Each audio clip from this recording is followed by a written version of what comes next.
morning sun shines on the gleaming hide of a muscular ranch horse. The aroma of bacon and coffee drifts from the wood cook stove at a cow camp. Silver spurs jingle as the men and women of the West get set for another day in the saddle.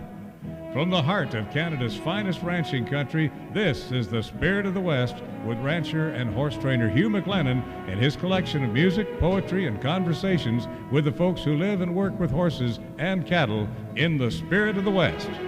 Her name is Rhonda Sedgewick Stearns. Rhonda and her late husband, the legendary cowboy Bill Stearns, should be the subject of a Western movie or at least a long TV documentary. Now, Rhonda still lives on the Double Spear Ranch in eastern Wyoming, where, by the way, folks hear this program every Sunday morning on KYDT-FM from Sundance. Now, Rhonda is an award-winning poet, still rides and works cattle, and I'm so happy to have her on the line today, and I know you're going to enjoy what she has to say. His horse would stop every time they went by a tree, and the horse would go up and swipe his nose, bump it against a tree trunk, and Father Stearns realized that his nostrils were freezing up. Oh, my gosh. Chilled with that. And a brand inspector mired down in the mud of a feedlot in springtime is Baxter Black's story today. It caught him round the waist and pulled him down. He took a couple dallies and then dragged Wayne through the muck until his body flopped on solid ground. And what else today? Oh yeah, interesting story about hybrid vigor in cattle and in plants on the Rangeland News. Some of the folks that work in this area call it precision crossbreeding, and I think that's an interesting way to think about it. On the Urban Saddles and Western Wear Horse Training File, I'll share some of the wisdom of a very savvy horseman, and it'll be especially helpful for folks who love to ride but are getting up in years. You'll hear Eddie Arnold with our classic Song of the West this week, and I'll visit with Rhonda Sedgewick Stearns after a good Dave Stamey song, and you know, as soon as the snow is gone, we'll be looking forward to loading up the post and the staples and the wire, and here's the Fence Fixin' Blues. He's got a roll of rusty wire, a big old T-post driver. He had some pride, but he don't know where it went. He's got a set of post-hole diggers. It's hard to him to figure how we wound up out here building fence. He hired on as a rider, but now they've got him stretching wire. That wind is cold and he thinks it's gonna rain. In this hard and rocky ground, you can't hardly pound these T-posts down. This kind of work just goes against his grain. He's got those fence building blues, quite a blow to his ego. He's wearing low-heel shoes, and he's out here with those fence-building blues. Ah, the boss said, get it done. These old cross ties weigh a ton.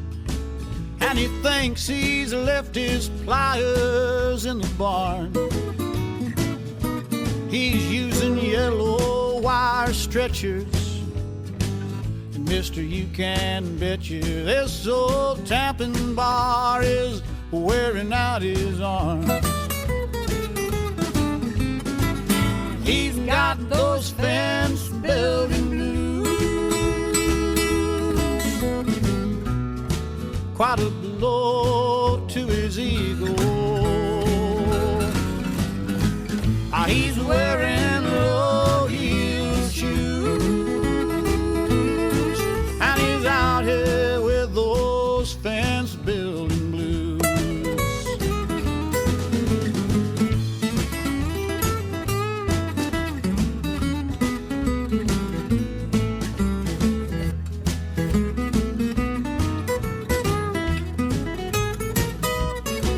Now this ain't the Western dream. It's insulting, it's demeaning.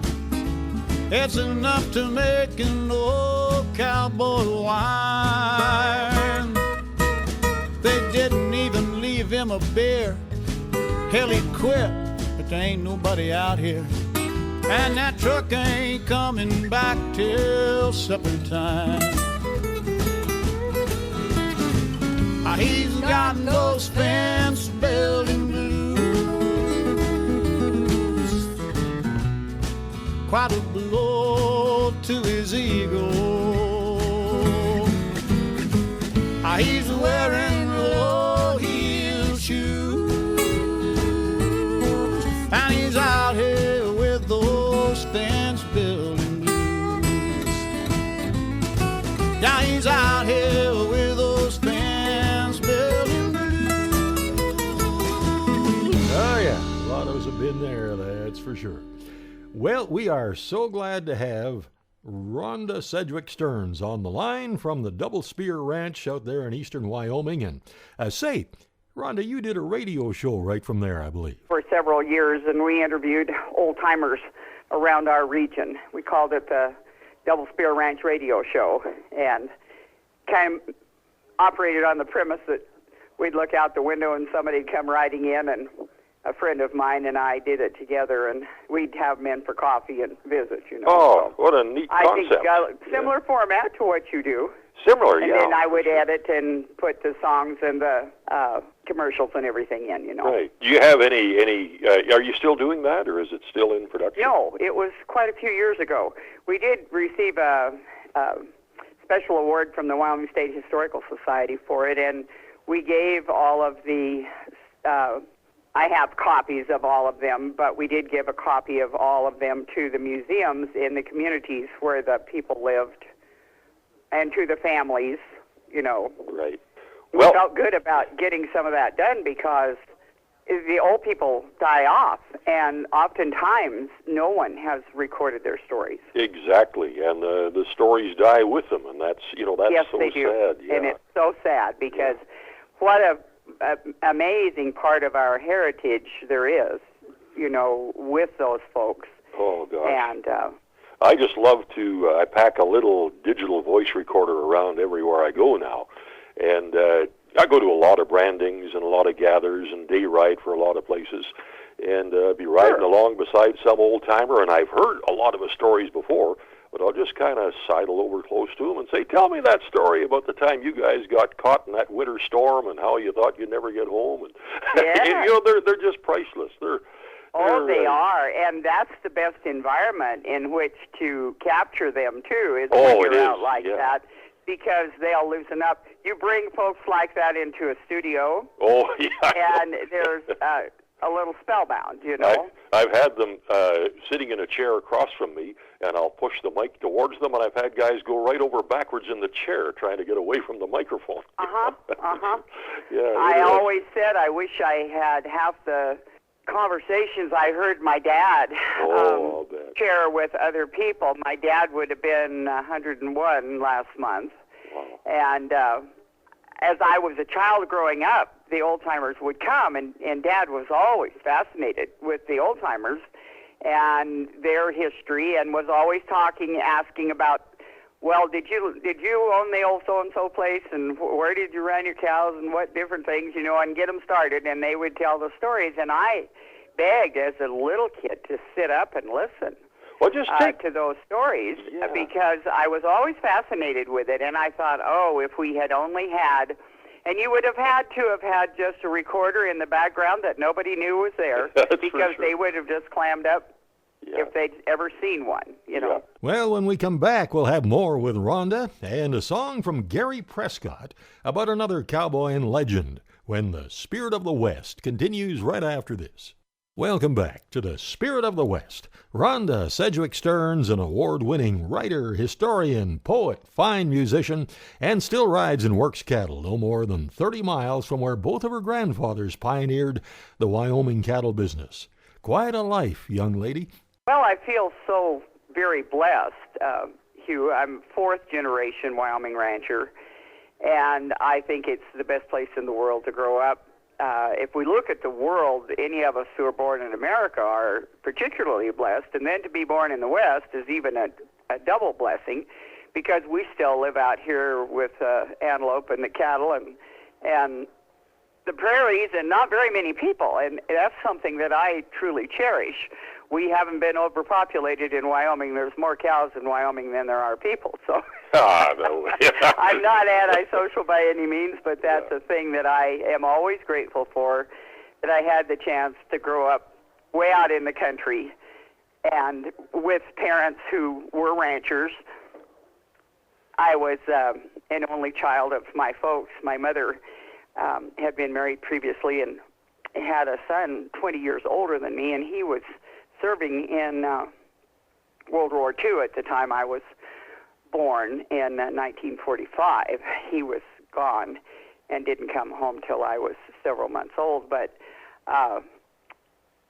my folks had cattle and horses, and they were leasing places at first in their marriage, and then they bought a ranch, and then they eventually bought another ranch, and so we owned two different ranches about 30 miles apart when I was born, and we trailed back and forth the cattle because of the Cheyenne River headwaters country is where the first ranch they bought was, and that's pretty nice winter country. The Chinooks come out of further west in Wyoming and move down through that country and take the snow off and so forth, and it's just good winter country and really good grass. And so we trailed back and forth, and I was able to ride and help my daddy trail the cattle from the time I was about 3.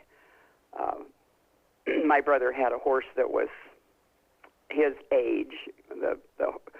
They had been born the same year, and so my brother was 20 when I was born, and so was Tony the horse, paint quarter horse cross, and he was a smaller horse, and he knew cows because my brother had already ridden him for a number of years, grown up on him and cowboyed with his dad and men folks, and so all I had to do was be there, and Tony was the cow horse.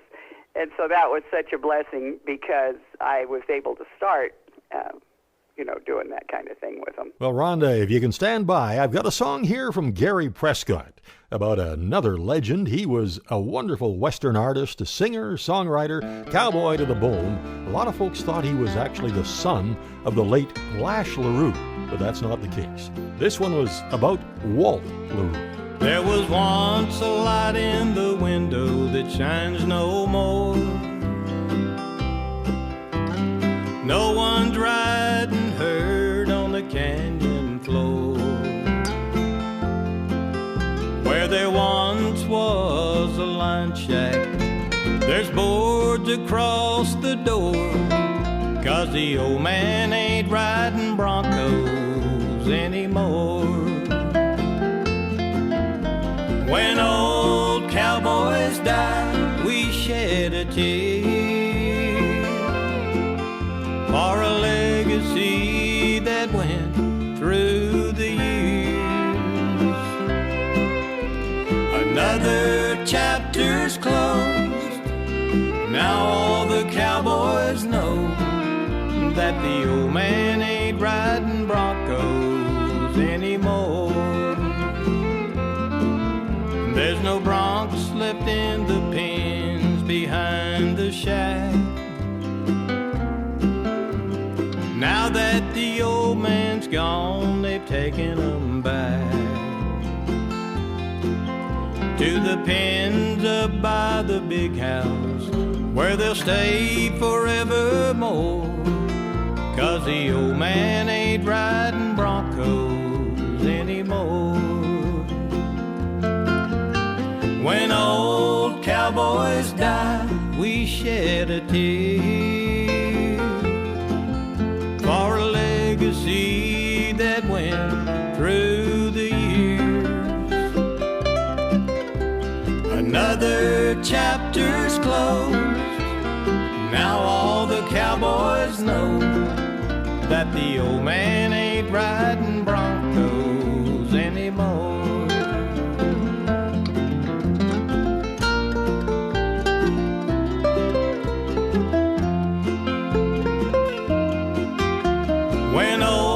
Cowboys die, we shed a tear for a legacy that went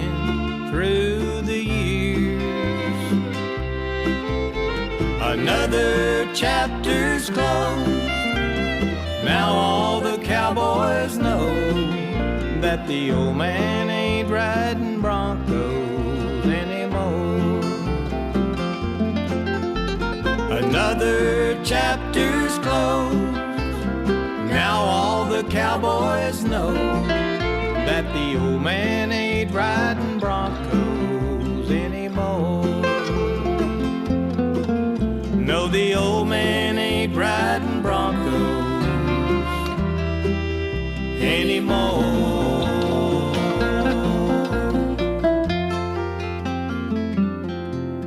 Just a terrific new album from Gene and Gary Prescott called Satisfied Hearts, and that's where you'll find that song. And you'll, of course, find Gary at the Kamloops Cowboy Festival coming up very, very quickly.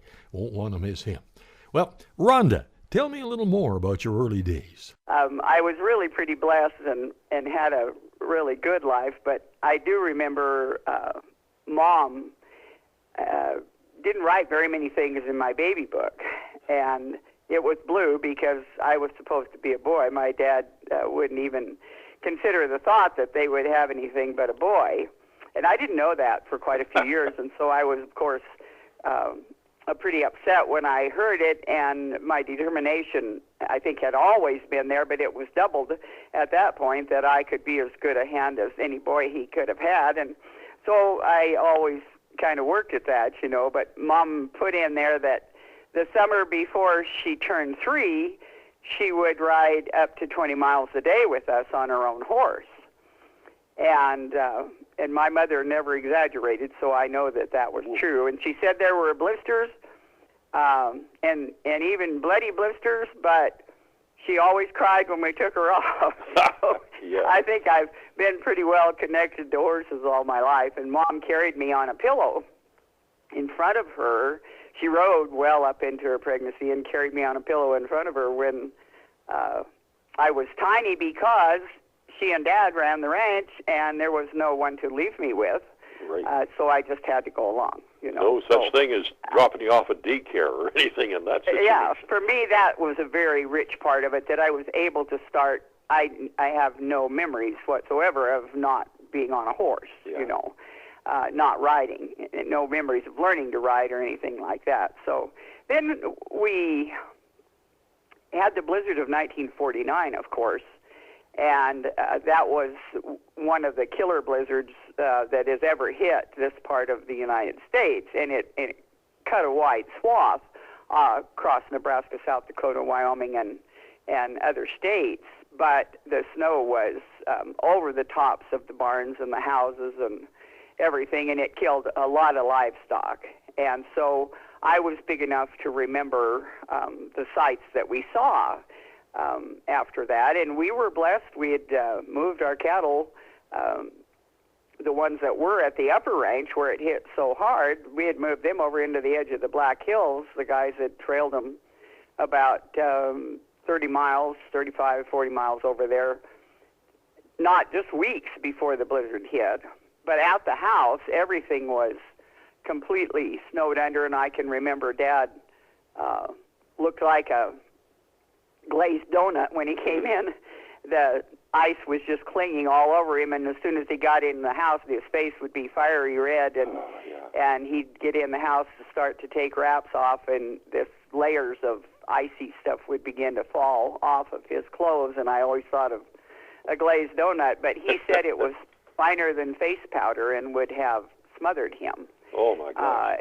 If he was out in it very long, and that's what everyone said. My father-in-law said that the only time he was ever afraid out in a blizzard horseback was in 49. He was quite a ways from the house trying to check on the cattle the very first day, and he said his horse would stop every time they went by a tree. The horse would go up and swipe his nose, bump it against a tree trunk anytime they came to it, and Father Stearns realized that his nostrils were freezing up. Oh, my gosh. Filled with that. Wow. And he said, boy, I was really concerned until I got back to the house. Well, I can't wait to get back to you for more of this, Rhonda. But coming up, it's Baxter Black and the story of a brand inspector and his adventures in a muddy feedlot when the Spirit of the West continues right after this.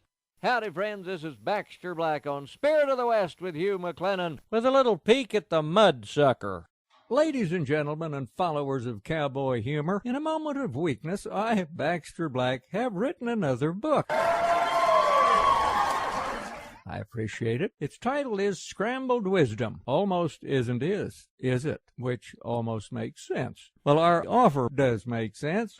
Only $19.95 plus shipping. The solid gold guarantee. Call 800-654-2550. Online at BaxterBlack.com.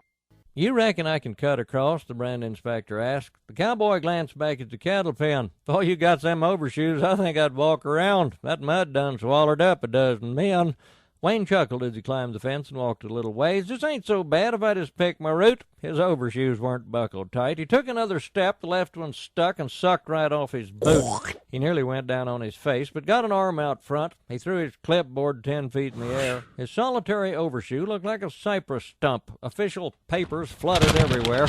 He slowly pointed his left boot down on the overshoe and grabbed the back to try and slip it in. His glasses case came sliding out the pocket of his shirt. He grabbed at it, but only whacked his chin. Off balance in a three-point stance, he wavered back and forth and watched his pockets empty in a heap. His shiny brand inspector badge lit on a crusty chunk, but when he fell, he drove her elbow deep.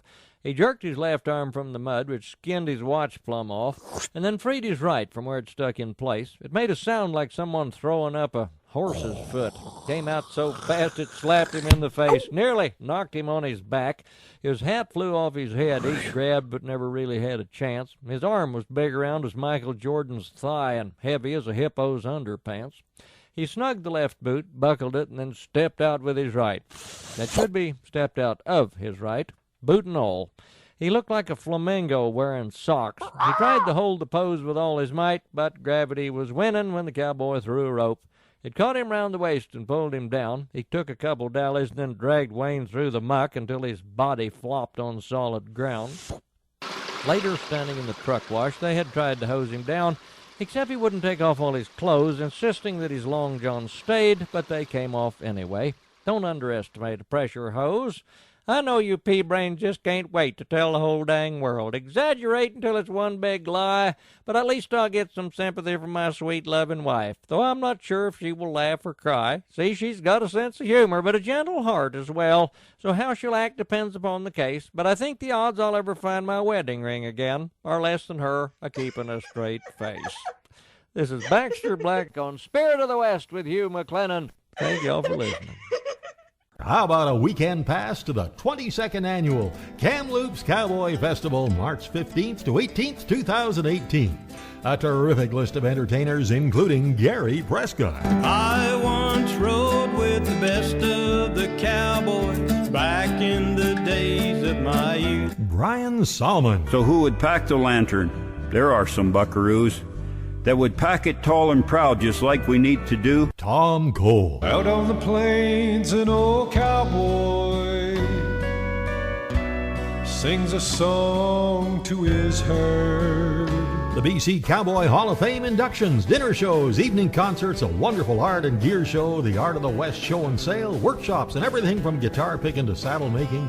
The best place to get all the details is bcchs.com, and for tickets, call 1-888-763-2221. Just ahead of the Rangeland news, here's another guy who writes real good songs of cowboy life, Al Christie, and I think he collaborated with Mel Brown on this one.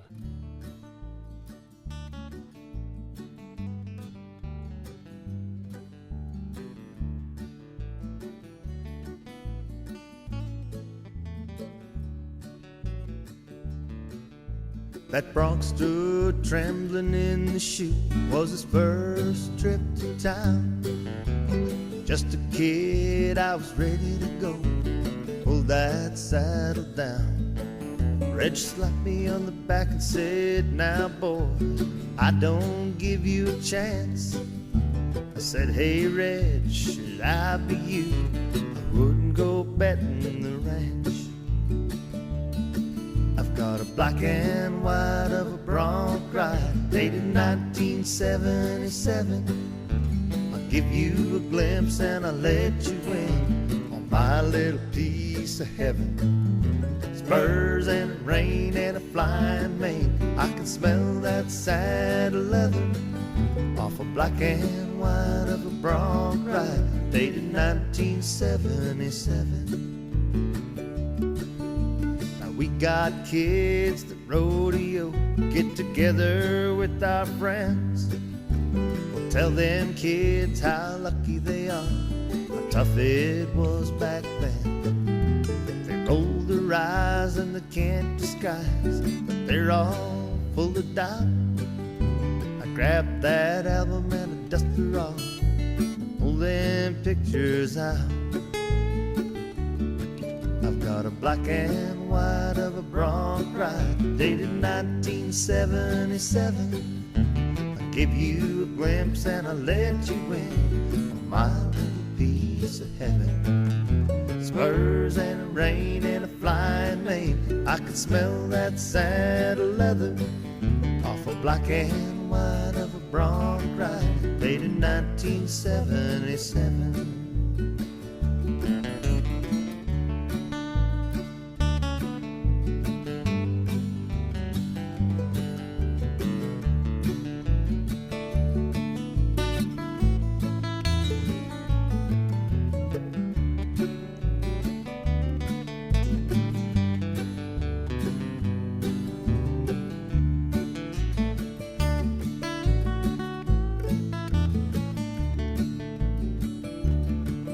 Now the times move on, old rage is gone, but I've got my memories.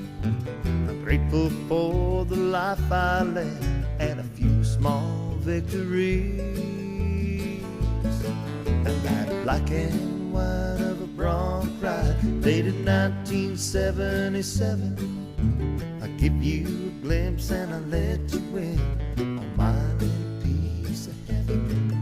Spurs and a rein and a flying mane, I can smell that saddle leather off a black and white of a bronc ride, dated 1977. On my black and white of a bronc ride, dated 1977. Hell of a year that, 77.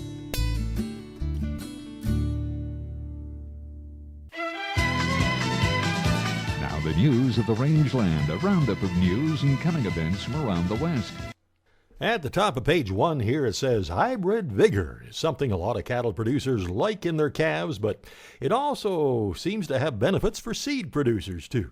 Here's an interesting report from USDA's Rod Bain. Gene editing, the way that we're looking at it, it's an evolution of breeding. Some of the folks that work in this area call it precision crossbreeding, and I think that's an interesting way to think about it. Andy Levine of the American Sea Trade Association and Dan Mosier of the American Angus Association, respectively, discussing gene editing technologies, which they say not only reflects traditional crossbreeding methods for plants and animals, but in ways that greatly expedite the crossbreeding process. Luther Marquardt of the American Sugar Alliance says this takes on increased significance when talking about matters such as creating genetic resistance to a disease or pest threat, or assuring there is enough food to feed the global population by the year 2050. We don't have that kind of time. You've got to be able to have that technology that will really give consumers healthy food at reasonable prices and be able to speed up the ability to make advances in those varieties. I'm Rod Bain reporting for the U.S. Department of Agriculture in Washington, D.C.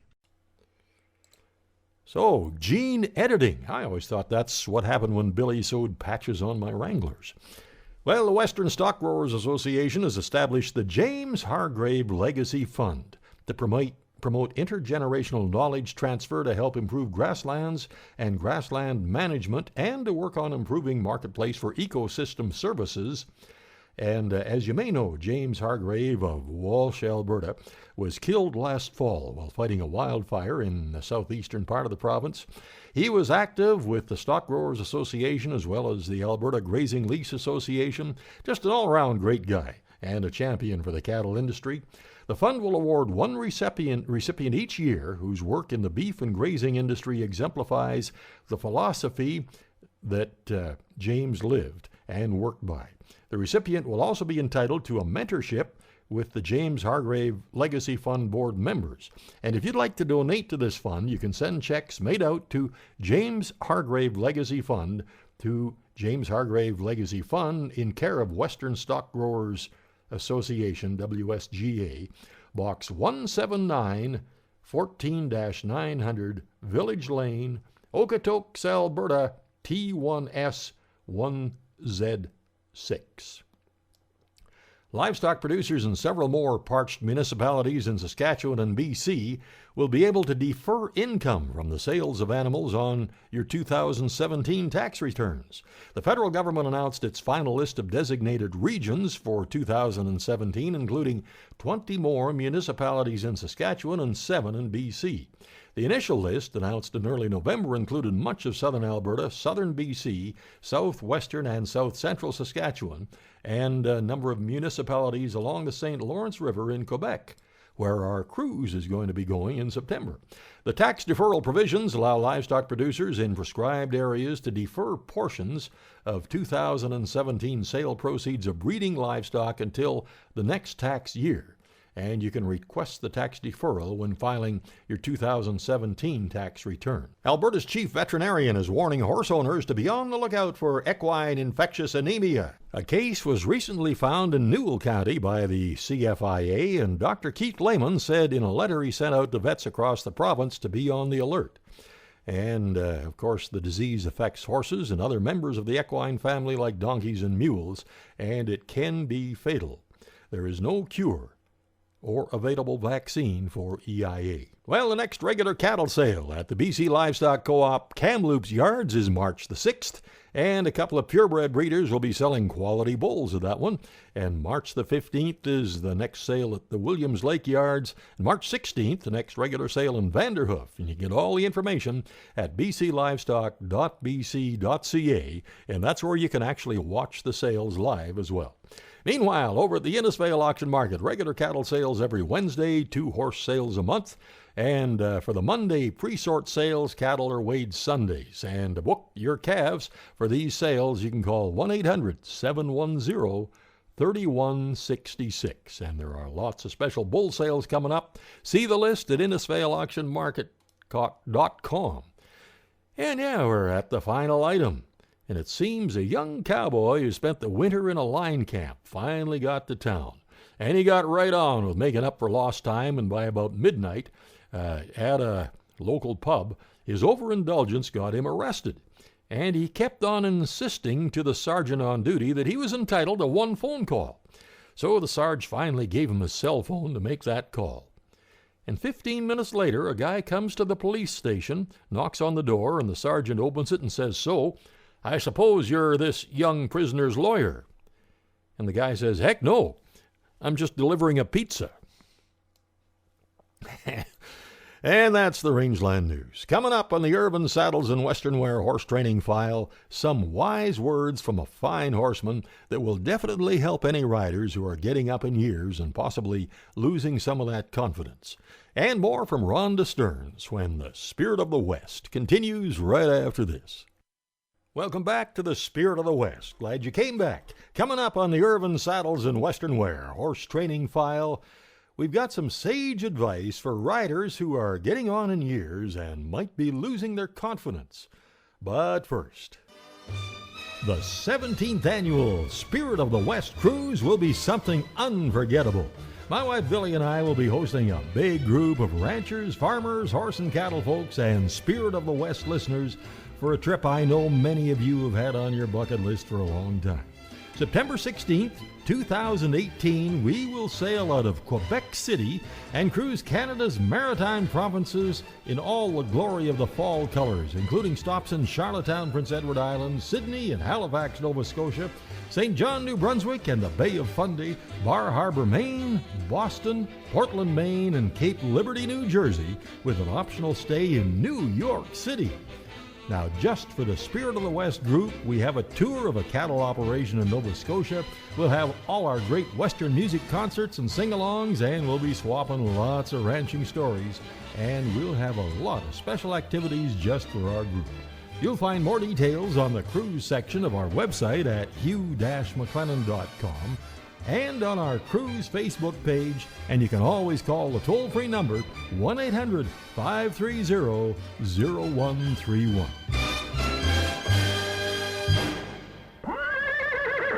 Now it's time for the Horse Training File, brought to you by Irvine Tack and Western Wear, Canada's largest Western store. Irvine Tack and Western Wear is Canada's largest Western retailer with over 60,000 square feet of everything Western. This Western wonderland has an endless variety of tack, boots, jeans, and outerwear with new items arriving daily. With over 1,000 saddles to choose from, you're bound to say Irvine's is totally a unique place to shop. The kids will love the styles. You love the quality. Irvine Tack and Western Wear off exit 305 on Highway 2 by Crossfield, open 7 days a week. Online at urbans.ca. Bruce Sandford is an outstanding California bridle horse expert. He spent years earning his spurs as a working cowboy and buckaroo, and when I read this, I thought, wow, he's talking exactly about what goes through my mind at this stage of the game. And so with Bruce's permission, I'll share his words with you. He says, "It's funny. When I was younger, I had a lot of time ahead of me, and I rushed through everything. I thought I knew so much and would see how much I could make my horses do in the least amount of time, taking everything I could get and then ask for more. Whatever that horse would do was about me and my glory. Whatever they fell short at was some deficiency in them, certainly not me. I cared more about what people thought of me than what my horses thought of me. Now that I'm older and I realize my time is limited and I don't know half of what I thought I knew. Now, for some reason, I take my time. There's no rush. I can wait till my horse freely offers to me their truth when set up well. I realize that if I'm not getting the answers I want, I'm not asking the questions well. I understand now that the horse's first reaction to something is the truth for that horse, and if we don't like that reaction, we have to work from their perspective at that point. We can make them lie to us, much the way a crafty interrogator can get people to confess to something they didn't want to do. We just wear them down to where they will start throwing the answers they think we want. I found that riding for the horse, instead of for myself, has become the most rewarding and satisfying time in my horsemanship journey. I certainly wish I had not wasted so much time training horses and more time training myself to see the horse and what the horse was offering me, to learn how to use what they offer, to be together and do things together in harmony instead of just making them work for me. Maybe it's just part of the process that everyone goes through when they have a passion for something. We just have to ride where we are at until our eyes open and we truly start to see, our hearts open, and we really start to feel, and we put the horse's needs above our own personal goals and desires. I guess what I'm trying to say in a long-winded way is ride for the horse, and they will take you farther than you ever thought possible. Thank you, Bruce Sandford. And that's the Horse Training File. Something else we do for our horses, and we know it works, is give them that daily feeding of Hoffman's Horse Ration, and you can find out more at hoffmanshorseration.com. Come and see the largest selection of well-broke horses in Western Canada at the 5th Annual Top Gun Horse Sale.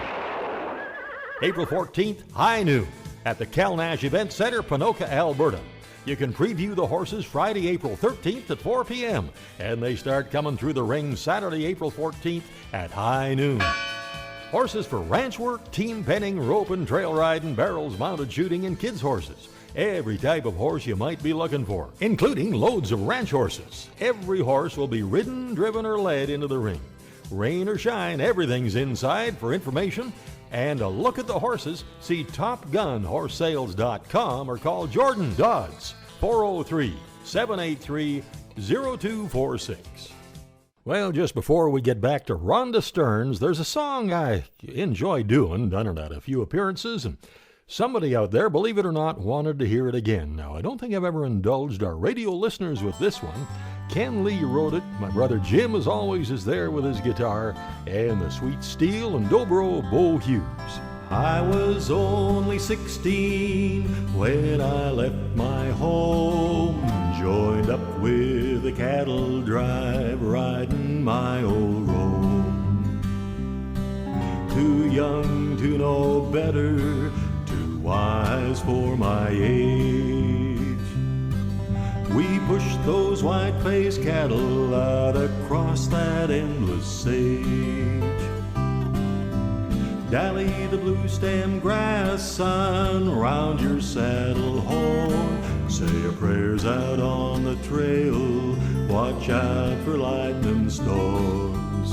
Ashcroft Town's the railhead for this cattle drive. If you want to draw your wages, boys, get 'em there alive.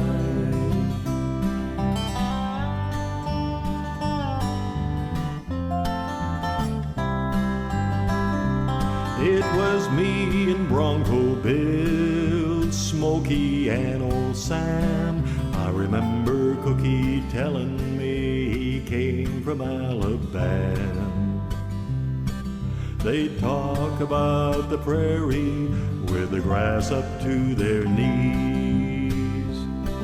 Sometimes it made you feel like a sailor on the sea.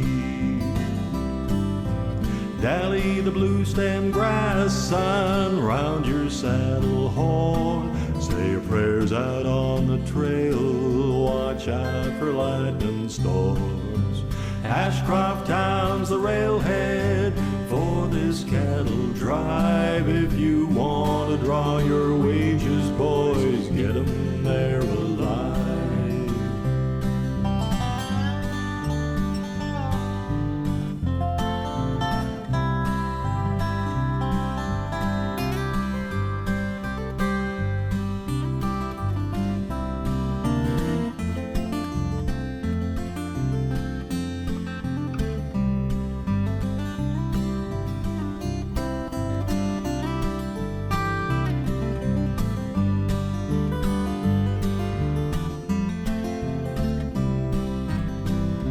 "60 days of burning sun, 60 days of blowing wind. Sometimes I wondered if this cattle drive would ever end. 8 cents a pound for the meat, 2 bits for the hide. If we get these white-faced cattle to the railhead alive." And they said, "Dally the blue stem grass, son, round your saddle horn. Say your prayers out on the trail, watch out for lightning storms. Ashcroft Town's the railhead for this cattle drive. If you want to draw your wages, boys, get 'em there alive. If you want to draw your wages, boys, get 'em there alive." And that's from our nearly sold-out Creek of the Leather CD. Well, Rhonda Sedgewick Stearns is still on the line from the Double Spear Ranch in eastern Wyoming. And Rhonda, can you share another memory? Dad told a really interesting story about an antelope. We lived on a little creek called Mush Creek, just one of the water courses through the area, and there were just big flats on both sides of the creek. But where the house was, which was 3 old homestead houses pushed together and turned into a home where we lived, and Dad was looking out a west window on the afternoon before the blizzard hit, and there was a buck antelope up there in those meadows that laid along that creek, and he said he was just hunting around, going back and forth and around and acting so funny and completely nothing that an animal he'd ever seen do, and he was all by himself. And he circled around and over around some little ridges and down under him, and pretty quick Dad saw him lie down, kind of down under one of those little ridges. And he thought, there's really something funny, that animal's sick or something's really wrong with him. Well, then the blizzard hit and he completely forgot it. But the morning after the blizzard broke, he just happened to be in the house, I guess, for breakfast, and looked out that window and saw that antelope come up out of a big old drift.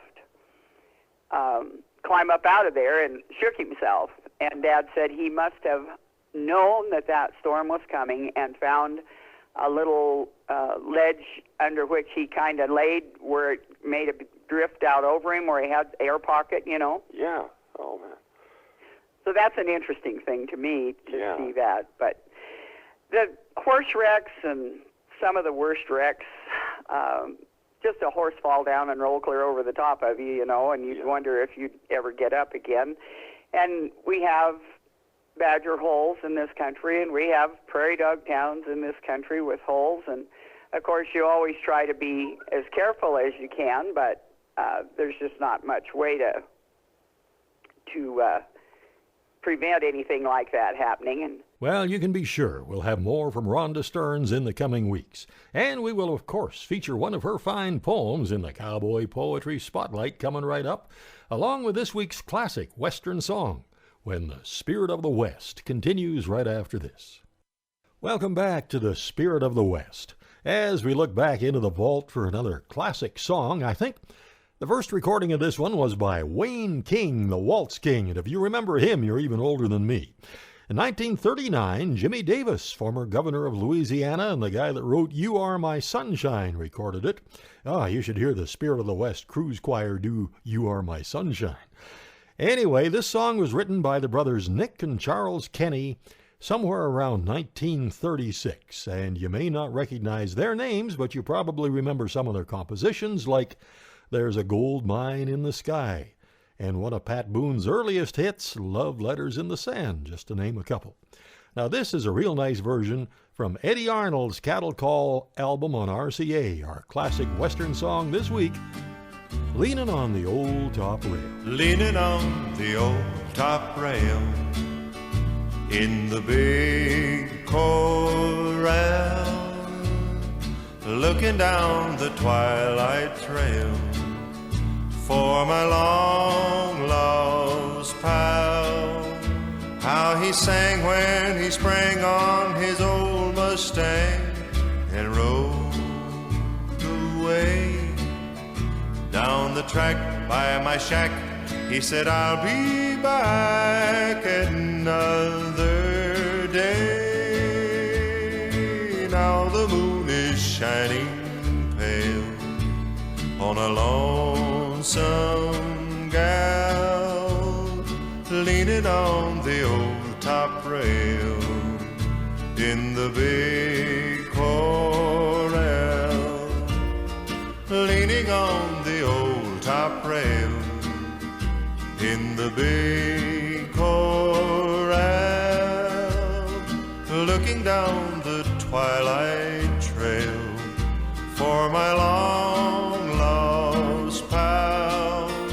How he sang when he sprang on his old Mustang and he rode away down the track by my shack. He said, I'll be back another day.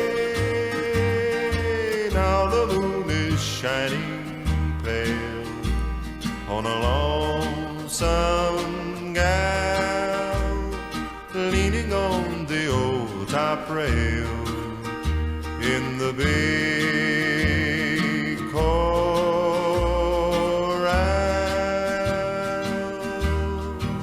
Got one of Rhonda Stearns' poems for the Spotlight this week, and it's called Fiddleback. My husband and I do a lot of ranch day work for the Fiddleback Ranch. Sometimes we eat there.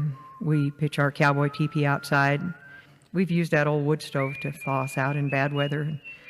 My husband battled a rank bronc through the cottonwoods near there one day. The continuity of the cowboy life is what I love the most about it. Step lightly. This is holy ground, made so by those who've gone before. Don't you feel their aura when you step in through that door? Can't you sense their kinship, feel their appraisal, and know that they're here? Why would you laugh or act like there's something to fear? This Fiddleback Ranch home was built more than 100 years ago, back in the 1880s, when life was hard and slow. By that word, I speak of how long it took to get a day's work done, and the way they always found a little time for fun.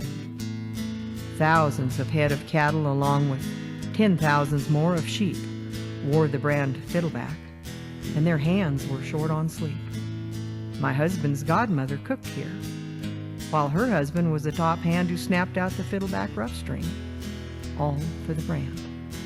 My mom's dad was a camp tender, driving miles of Fiddleback trail, packing supplies to scattered herders he could not fail. Neither balky mules nor runaway teams deterred him from his chore.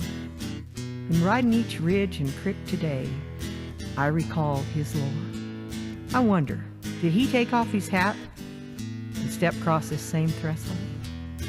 Look forward to the meal served up, taste the water cold? Or did he maybe pump it out there where this bucket I just filled? Did any hand who'd sat at this table in a horse wreck get killed? Did they respect the quicksand and the sinkholes the way we do? Dread badger holes, slippery banks, and snakes that rattle too? Don't you think they cursed the bovines so dang determined to run free? Didn't they fight heat and drought and that wind constantly? Bet you countless numb old fingers and frosted toes that burnt like sin bunched like us around this old wood stove, thankful to be in from gathering and moving cows, that snow and wind in their faces, glad like us to edge in, that table take their places. Reckon they've raced along the river with the lightning cracking wild? Then, when they turned the bunch, were they happy as a child? Did they fight their broncs to face that wind when small hail come stinging down? Ride like hell to some cut bank for the big stuff did pound? Did they know the blessed comfort to stretch out upon the warm sand? Rare respite from constant tension, riding for the brand? Did they give their all to stick some bronc while dodging cottonwood limbs? Don't it kind of cross over, their world and ours, my friends?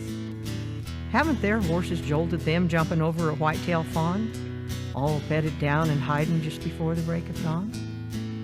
Did they love to hear elk bugle as the sun sank beyond the rim that bordered their world? Did they think of God and thank Him? Sci-fi folk talk of time warp, and sometimes I'm sure I've been there. When sitting around this table eating cowboy fare, reckon I've earned their approval. That would be the greatest of all, honors, awards, or trophies given by some famed hall. Each time I ride for the Fiddleback, I hope to please these old ones, unworthy though I am alongside of such bold ones. What a privilege to step inside this door.